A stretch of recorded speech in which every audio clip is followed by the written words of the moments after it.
كرة إلى حمد المنتشري، أمامه نواف العابد. حمد لا يزال يحتفظ بالكرة، الضغط الآن من نواف العابد، مقطوعة الكرة. سالم الدوسري، سالم يتقدم، خطأ لصالح الهلال، ملعوبة ياسر.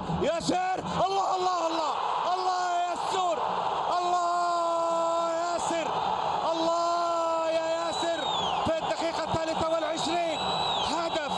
هدف مرسوم رسم، هدف جميل، وياسر يعود للتسجيل في الكلاسيكو.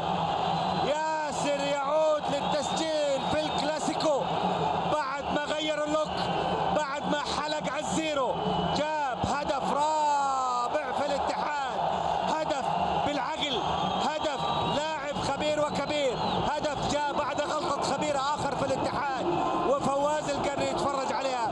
هذه كرة سالم الدوسري، وهذا ياسر اللي لف ودار ولعب كرة ساقطة تماما جميلة بعد أن سجل في موسم 2009-2010 في مرمى الاتحاد.